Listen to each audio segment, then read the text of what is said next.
নজর রাখবো পরবর্তী সংবাদে। কথায় আছে চোরেদের 10 দিন তো গৃহস্থের একদিন, এবং সেই ছবি আজ দেখতে বাস্তবায়িত হলো কার্যত পূর্ব আগরতলা থানার পুলিশের পক্ষ থেকে। দুই চোরকে আজ আটক করতে তারা সক্ষম হয়েছেন।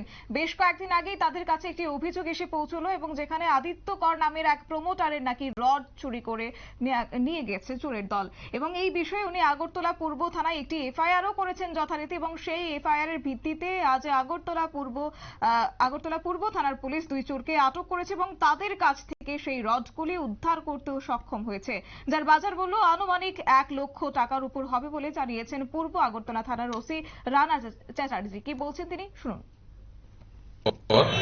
ওনার কনস্ট্রাকশন সাইটে রড, আয়রন রড, যেগুলি যে কনস্ট্রাকশনে ইউজ হয়, 8 বান্ডেল, মানে মোর দেন 500 কেজি এগুলি চুরি হয়েছে বলে আমাদের কাছে অভিযোগ ছিল।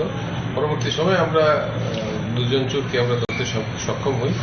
একজনের নাম সঞ্জয় সরকার আর একজনের নাম শাহ আলম মিয়া। শাহ আলম মিয়া এগুলি ক্রয় করেছিল উনি, আর সঞ্জয় সরকার আর তাদের একটা গ্রুপ আছে, তারা এগুলি বিভিন্ন ধরনের মডাস অপারেন্ডি ইউজ করে তারা এগুলি করে। তো আমরা সম্পূর্ণ গ্রুপটাকে আমরা ধরছি। কোন জায়গায় মানে এই ঘটনাটা? এটা আপনার ওনার কনস্ট্রাকশন সাইট হচ্ছে আপনার এদিকে সিআর রোড, আর এদিকে আপনার ইয়েতে শিবনগরের ইয়েতে। কত টাকার জিনিস হবে? 1 লাখ টাকার জিনিস আছে। তাদেরকে ধরা হয়েছে। আমরা গত অভিযান চালিয়েছি, আজকেই আমরা অভিযান চালিয়ে ধরেছি। কোন জায়গা থেকে আটক? যুগনগর এলাকা থেকে একজনকে আটক করা হয়েছে, আর একজনকে আটক করা হয়েছে এমজি বাজারের এরিয়া থেকে। প্রাথমিক তদন্তে তারা আগে কোন চুরির কাণ্ডের সঙ্গে জড়িত আছে?